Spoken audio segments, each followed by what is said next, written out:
¿Cómo andan? Primero les saludo a Vane, ¿qué decís, Vane? Buenas noches. Pablo, buenas noches. Buenas noches, ¿cómo va? Miguel, ¿cómo estás? Buenas noches, Tomás. Nancy, ¿cómo estás? ¿Bien? Muy bien, gracias. Bueno, gracias. Segunda día consecutivo. Bueno, pero la verdad que esto que nos va a contar es muy importante. ¿Sabes por qué? Porque se ha encarado el tema del aborto desde todo punto de vista. Se ha tratado de explicar la ley y hay gente que le suena como una abstracción lo Sí, que obvio. sucede con el aborto, ¿no? ¿Nos puedes contar en primera persona cómo es abortar y por qué? Primero es algo duro, o sea, es algo que uno no se lo desea a nadie, que no estaría bueno que lo tuviera que pasar nadie, ninguna persona. Pero por otro lado también, como me pasó a mí a los 18 años, empezando la vida, hoy puedo decir que tomé una buena decisión y que fue una liberación. Y que yo, si hoy soy madre feliz, porque en ese momento pensaba que nunca iba a ser madre, porque no quería ser madre, hasta los 30 años pensé que no iba a tener hijos. ¿Cuándo te pasó eso, Nancy? A los 18. 18 años. 18 años. ¿Y cómo fue eso? Nada, en realidad fue, insisto, duro. Yo obviamente no lo conté en mi casa, estaba en ese momento en pareja. Me tomé unas vacaciones como para tomar la decisión, o sea, no fue inmediato, no fue que, bueno, quedé embarazada. Lo primero que dije fue, ¿qué hago? Claramente tenía toda la sensación de que no quería tener ese hijo. Me fui justo, era fin de año, nos íbamos de viaje y mirá las cosas de la vida, ¿no? Porque digo, qué loco, yo me tomé un tren para ir a Mendoza y nunca llegué a Mendoza. Encontré en el viaje una gente que viajaba a San Luis y nos invitaron, nos dijeron, ¿por qué no viajan con nosotros? Terminé en un pueblito, Nogolí, de San Luis. Y la persona que estaba en el mismo camping que estábamos nosotros trabajaba en un servicio de, digamos, de adopción, en un juzgado familiar. Y yo le conté lo que me pasaba y hasta me intentó convencer de que tuviera el hijo, lo diera en adopción. Y la verdad que entre todo el panorama que yo tenía en la cabeza a esa edad, y que tenía además muy claro qué quería hacer de mi vida, que quería estudiar, que un montón de cosas, hasta tuve la posibilidad y digamos, hasta pensé en esta historia de decir, bueno, lo tengo y lo doy. Y la verdad que no pude. ¿Por qué? O sea, me terminaba pasando.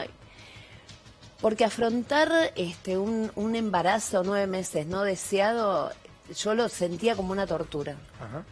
Y la verdad que fue todo muy feo, o sea, tomé la decisión, la tomé en pareja, encontramos un lugar por Flores, una pseudo clínica en donde había, fue todo horrible. ¿Cómo todo. empezaste a buscar el lugar para acercarte Miguel, a eso? un segundito, eso, dame un segundito, necesito esa descripción, ¿sabes por qué, Nancy?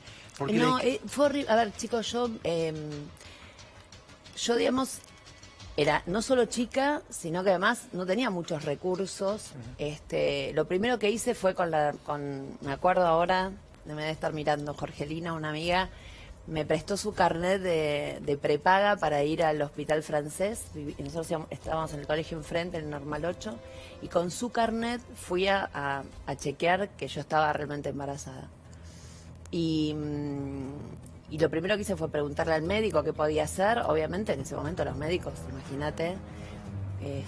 Después esa persona fue mi ginecólogo muchísimo tiempo ¿Qué te y era dijo el divino. Y no, ellos no te podían dar ni una ayuda. O sea, estaba prohibido todo. Entonces yo empecé a buscar, digamos, a pedirle amigas y todo eso, y alguien me dio un dato, un teléfono, en un papelito, como se daba en ese momento. Llamé, era un lugar en Flores. Me acuerdo muchísimo, muchas chicas que ya habían salido del proceso en un lugar así, como un lugar grande como en distintas camillas. Y miedo, obviamente, miedo, pero atroz. No sé, la verdad que era como una especie de matadero eso. Yo lo pienso ahora, después de tanto tiempo, y digo, qué impresionante. Yo aborté 2 veces. O sea, yo aborté esa vez, que fue la más terrible, porque fue la primera vez, porque me acuerdo que me costó tomar la decisión. O sea, yo lo que quiero decir es, ninguna persona que termina en esa situación es una situación deseada. O sea, claramente es un proceso muy doloroso. Es un proceso que digamos que te hace repensar un montón de cosas. Yo pasaron muchísimos años y la verdad tengo que decirlo porque yo estoy segura que del otro lado además debe haber chicas que están en este momento queriendo tomar la decisión. Primero que esperen, porque estoy segura que la ley va a salir, pero segundo, es algo que es horrendo, pero que se supera. Yo estoy totalmente convencida que lo que hice lo hice bien, o sea, no estoy arrepentida de lo que me pasó. Creo que son circunstancias. Creo que es fundamental para cualquier mujer poder decidir, que la decisión no es fácil, que aquellos que piensan que no estamos a favor de la vida, sí estamos a favor de la vida, pero estamos a favor de los bebés que nazcan en un contexto de amor y de deseo. Porque la otra cosa que pasa también es pensar, yo pienso, ¿no? Yo tengo hoy 3 hijos tan divinos y que son producto del amor y que son producto del deseo y que son producto de un momento de mi vida en el cual yo estaba preparada ya para realmente tener hijos y lo hice deseándolo. Que todo eso que hice y que me pasó cuando era adolescente es un momento de horror, que no quiero olvidar, obviamente, pero que sí me permitió sobrevivir y tener una vida. Nancy, ¿en qué año fue eso? Y yo nací en el 68, así que en el 96. 96. Vamos a hablar con Nelly, si le parece, que es abogada, que también se practicó un aborto, pero en los 70. Y acá quiero también escucharte a vos, que sos periodista. Vos sabés que sos periodista, Nancy, y hacés siempre descripciones muy buenas de la realidad, pero te costó describir el lugar, ¿eh? Te vi que te costó, hay como un bloqueo, ¿no? Porque obviamente que son circunstancias que uno trata de olvidar, digamos, de que borrar en su memoria, pero el lugar era tétrico, era una casa baja, en un lugar de flores, en un pasillo al fondo, y ya te digo, yo me acuerdo tanto de esas chicas tiradas en catreras, digamos, en literas, post-aborto, ¿no? La verdad que fue un horror. Quiero decir esto, yo te dije, hice 2 abortos en mi vida, ese fue el primero. La segunda vez yo aborté frente a la Facultad de Medicina, ya en otro momento, con otra situación económica, un médico frente a la Facultad de Medicina. O sea, digo, hay, digamos, un abismo entre lo que es recorrer y recurrir a un aborto no teniendo dinero y recurrir a un aborto cuando ya, digamos, sos solvente, tenés otro. Claro, es que eso es... Miguel, vos conocés como nadie la situación de las clases postergadas en la Argentina y sabés cómo se hacen los abortos cuando no tenés recursos económicos. Es eso, ¿no? Es un trauma o no tanto, digamos, Son lugares súper clandestinos donde se realiza con la cantidad de recursos que hay en esos lugares. Tiene que ver con disponibilidad de recursos. En un lugar hay un médico, un profesional y está todo preparado, y en otros lugares hay personas que lo hacen y a veces no son profesionales y no tienen los elementos mínimos. Hay que decir también que en esa época, digamos, la única cosa que, digamos, que podías practicarte era un aborto de esa manera, ¿no? O sea, con un raspado. Hoy, obviamente, es una pastilla, es un proceso que se pasa en tu casa, digo, son situaciones totalmente diametralmente opuestas a todo lo que uno puede llegar a ver. Claro, vamos a hablar con Nelly, ¿les parece? ¿Cómo era hacerse un aborto en los años 70? Nelly, ¿cómo estás? Buenas noches, muchas gracias por atendernos. Hola, buenas noches. Bueno, el problema es distinto. No nos olvidemos que recién en 1960 más o menos aparecen los anticonceptivos. Entonces, hasta ese momento, todas las mujeres de cualquier clase social y creencia abortaban, porque si no, no había otras formas. Teníamos el preservativo, que siempre era, por lo que yo recuerdo, como algo mal visto, que no se usaba. Claro. Entonces, lo otro era el famoso método Gino, que era contar los días. Entonces, el aborto, desde mi punto de vista, de lo que yo viví, era un problema, algo no deseado, pero no tenía ese estigma. ¿Por qué? Porque cualquier mujer de cualquier clase Por eso recién ahora empiezan a aparecer las abuelas que dicen que abortaban, sí, porque si no abortaban tenía 20 hijos. Claro, claro. Entonces, son momentos muy diferentes. Nelly, ¿cómo fue? ¿Cómo era en Mi ese momento? percepción de ese momento. Sí, vos tuviste contención, ¿cómo era el lugar? ¿A dónde ¿Cómo? No te llegaste? escucho. Te pregunto, ¿en dónde te realizaste el aborto? ¿Cómo era ese lugar? Si tenías contención, ¿cómo fue, digamos? No, pero yo nunca dije, perdón, yo nunca dije que me realicé un aborto, ¿eh? Ah, bien, bien. Así que Bueno, estoy hablando de lo que era el aborto claro. en ese momento. Bien. Que era, como lo sigue siendo ahora, y como muy bien lo dijo Nancy, un privilegio. Siempre fue algo negativo, porque que tu conducta, ¿no?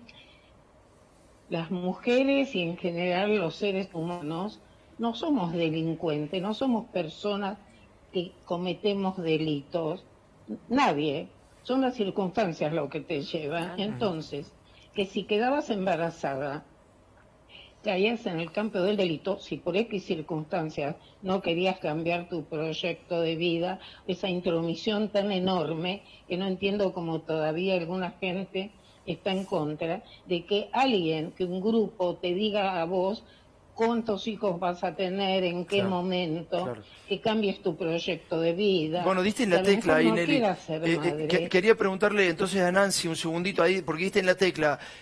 ¿Sentías que habías cometido un delito? ¿Te sentías una delincuente? ¿Te sentías una persona que había oscura, digamos, por lo que habías hecho? Bueno, yo tuve educación católica, así que, digamos, todo lo que yo percibí, sentí, estaba más relacionado con el si era una buena persona o no.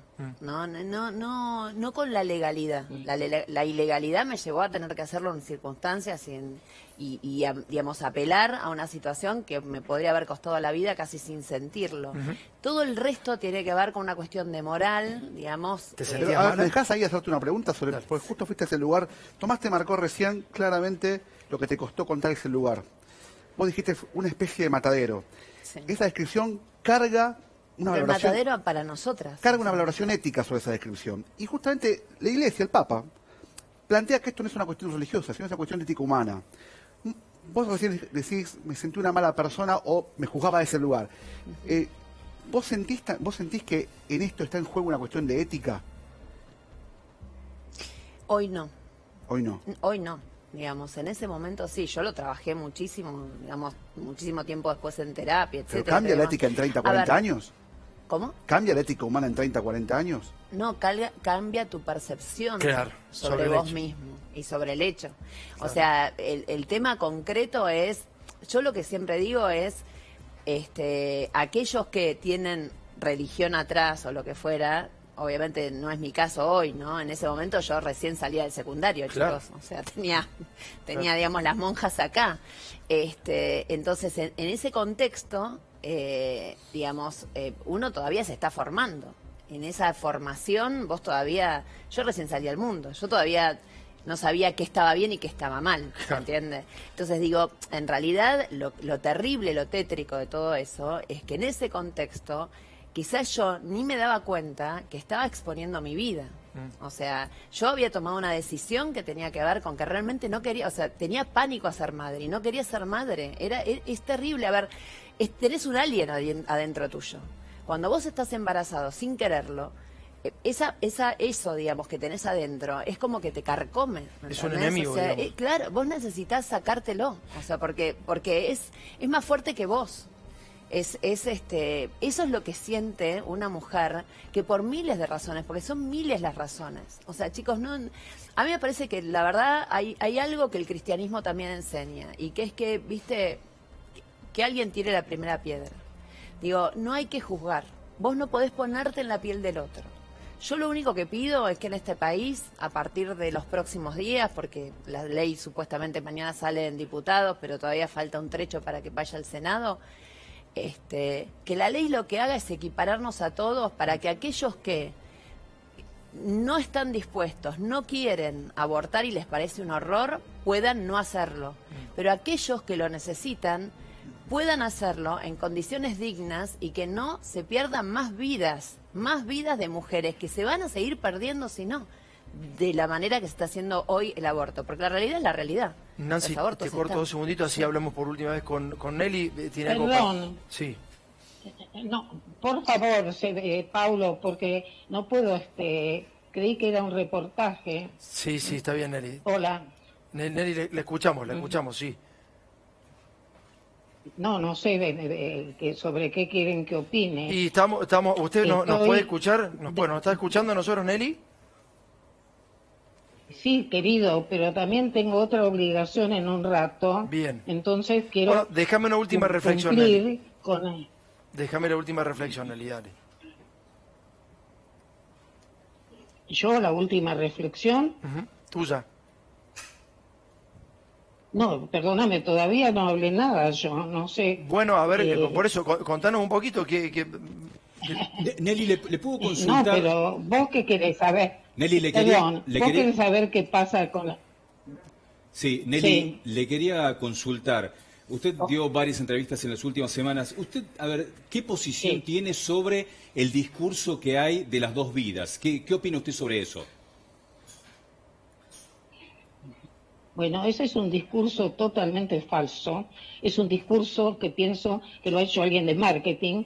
Encontró un buen eslogan, porque cuando ahondamos, es un discurso que no tiene base científica ni jurídica. No tiene base científica porque la palabra vida en sí no significa, como lo dice muy bien los biólogos en serio que hay en nuestro país, vida hay en un corazón que se trasplanta, vida hay nada más que en una célula, en un cigoto, hay en el esperma. Eso no quiere decir que haya ser humano. Entonces, el proceso de la embriología, el embarazo es un proceso que comienza con algo que todavía a nivel internacional del derecho de la teología no hay consenso en qué es el embrión. Es algo que empieza a desarrollarse a medida que se va desarrollando, en principio prevalece la autonomía de la mujer, que después, por eso los proyectos hablan de 14 semanas en forma autónoma y libre, y cuando empieza a desarrollarse más, ya de bien en feto, la voluntad y la autonomía de la mujer alcanzan cierta restricción, que es que sigue siendo legal si hay peligro, hay riesgo en la salud, o desde el punto de vista de la Organización Mundial, un concepto integral, o es producto de una violación. Pero siempre, y desde 1921, nuestro Código Penal le da prevalencia a la mujer. Por eso, desde 1921, cuando hay riesgo en la vida o violación, hasta el fin del embarazo, prevalece el derecho de la mujer a interrumpir el embarazo. Entonces, ¿por qué nos dicen que hay dos vidas? No está apoyado, no hay un tratado de derechos humanos que hable del embrión o del feto. Se habla del derecho a la vida y siempre, y todas las referencias y todos los tratados de derechos humanos hablan de ser humano. Entonces, acá hay un dilema, en todo caso, en última instancia, que se le pretende dar valor igual a una persona como usted, como yo, como un niño, con algo que a lo mejor va a llegar a ser una persona. Entonces, científicamente no, desde el punto de vista jurídico tampoco, porque nuestro Código Civil cuando dice que es persona de la concepción es nada más que a los efectos civiles, y lo dijo claramente cuando se escribió el Código. Sino yo que trabajé en el Código Nuevo del 2015, trabajo ahí en la afiliación con terapia de procreación asistida. Entonces, si yo estoy diciendo que el embrión es una persona y hay dos vidas, no puedo aceptar que el embarazo, el aborto tenga una pena muchísimo menor, porque si hay dos vidas y son igualmente valiosas, es un homicidio, que nunca lo fue, ni en nuestro país ni en ningún lado. Entonces es un discurso totalmente emocional que no tiene ningún valor científico. Acá, en un momento dado, distintas creencias religiosas yo respetaba y me parecía más lógico que alguien me diga, no, el embrión tiene alma, pero que me digan que nuestra conformación genética, como sigue siendo la misma durante, ya eso es que somos iguales, no somos iguales. Además, el derecho no es la moral. Morales hay muchas, cada uno puede sentir que es pecado y que no. El derecho no tiene como función inmiscuirme en nuestra vida privada, mientras el artículo 19 de la Constitución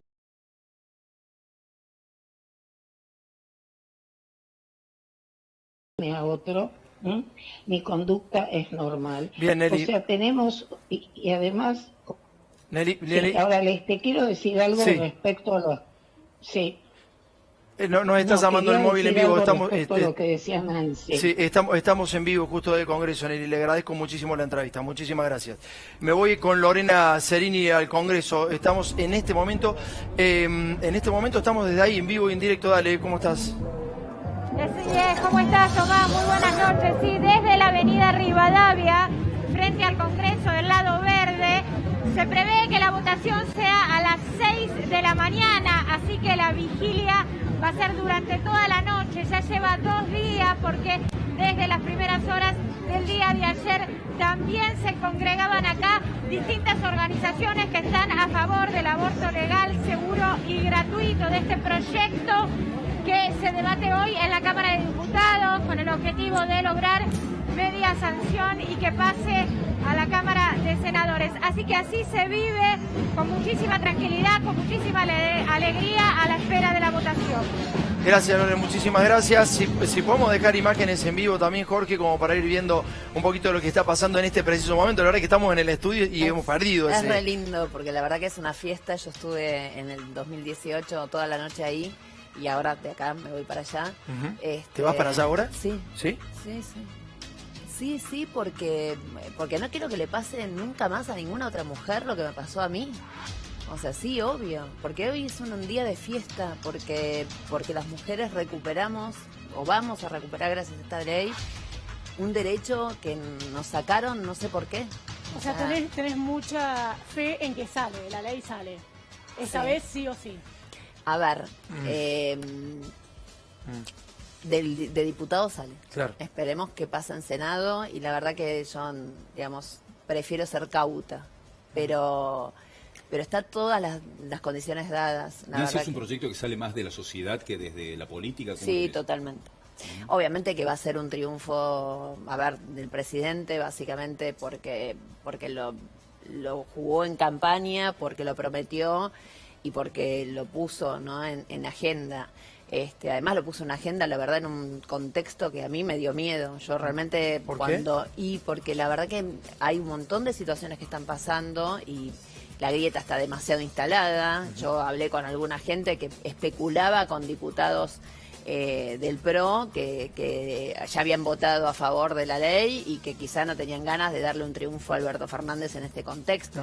Yo creo que de todas maneras la contracara de eso es Martín Lustó y los Penato, digamos, que se pusieron al hombro el proyecto y no les importa, digamos, de quién va a ser el triunfo, ¿no? ¿Sabés qué va a pasar, Nancy? He escuchado también varias opiniones, pero respecto a lo que pasa en las provincias del interior, que son hiperconservadoras, va a ser difícil aplicar la ley, sinceramente, yo creo que hay mucho miedo de los gobernadores respecto a este proyecto. Es que la pregunta es si lo que estamos viendo acá dentro de la geografía porteña es tan unánime en todo el país. No, claramente no. O sea, uno ve encuestas y cuando ve la encuesta no ve 80-20 ni 70-30. Pero ni siquiera hace falta ver encuesta, Pablo. O sea, vos ves la reacción de los gobernadores, la moderación que hay, el silencio que hay, el ocultarse... No son gobernadores retrógrados, son gobernadores que perciben lo que pasa en un territorio. No, claro, exactamente. O sea, tienen miedo a perder. Chicos, discúlpenme. La dirigencia política tiene una obligación histórica. La dirigencia de las sociedades siempre tiene que estar un paso adelante. Entonces, yo entiendo todo eso. O sea, vos también percibís que esto no está tan saldado en la sociedad todavía. No, seguramente no, y quizás en una encuesta termina ganando los celestes, para decirlo de alguna manera. Claro. Pero en realidad, no, hay cosas que vos tenés que decidir y definir a pesar del costo que vayas a pagar. Y yo la verdad que el miedo que tenía, por suerte diputados se hace in situ, era que los senadores y diputados tuvieran que votar con la contramarcha en la puerta de sus casas o de sus hogares. Que ¿Qué hubiera sido... representan los celestes para vos y los verdes? Porque dijiste recién, hay una grieta muy importante Sí, sí. y la grieta se mete. ¿Qué representan los celestes y los verdes en este caso, para vos? Claramente, digamos, para mí los verdes hoy representan la modernidad, el futuro, digamos, los derechos, la progresía. Y los celestes, o sea, yo no los querría calificar mal, pero porque hay mucha gente que está súper convencida. Yo escuchaba discursos en el Congreso y algunos discursos celestes, algunos eran patéticos, pero otros realmente no es que me convencían, pero que yo entendía el por qué decían lo que decían. Digo, hay gente que genuinamente, porque nunca le pasó, porque no puede empatizar, porque cree, digamos, porque tiene creencias. Lo cual es muy firmes. grave de la dirigencia política. Si no podés empatizar y sos un dirigente político es complicado, ¿no? Lo que pasa es que, bueno, a ver, señores, Cristina lo dijo, ella misma estaba en contra. Sí, claro. ¿No? Entonces digo, a ver, A los militantes del pañuelo celeste, ¿qué le podés decir vos desde tu experiencia? que no somos malas personas, que yo los entiendo. O sea, yo creo que en realidad el discurso debe ser amoroso desde todo punto de vista, porque acá estamos hablando de cuestiones absolutamente personales. Entonces, a mí me parece que muchos de esos militantes celestes son absolutamente cristianos y la verdad que juzgan desde un lugar que los saca de la religión. O sea, los saca de la religión. Yo un día en un canal de televisión, una persona estaba sentada enfrente y me gritó asesina. Y yo no soy ninguna asesina. La verdad que no. Entonces, esa persona que defiende sus ideas y que hoy es diputada. ¿Quién fue? En Santa Fe, Granata, Amalia Granata. Bueno, vos la trajiste a Yanina Latorre, yo te traigo a Amalia Granata. Está bien. Entonces digo, me parece que en realidad yo lo que percibí en toda esta última parte de la discusión es que el discurso celeste se embanderó desde un lugar muy... que no tiene nada que ver con el discurso de la religión, del cristianismo, del entender al otro. O sea, fue un discurso muy agresivo, y ya digo, los derechos de los celestes están hoy garantizados, los derechos de los verdes no. Entonces, tratemos de equiparar en la sociedad. Gracias, Nancy, por haber venido. En Gracias. serio, Muchísimas gracias, en serio. No, por favor. No te vamos a molestar más por este año. Capaz que el Bueno, año no que queda viene... mucho. Gracias, Nancy. No muchas queda gracias. mucho y que sea ley. Bueno, Que sea ley. señores, vamos a hablar ahora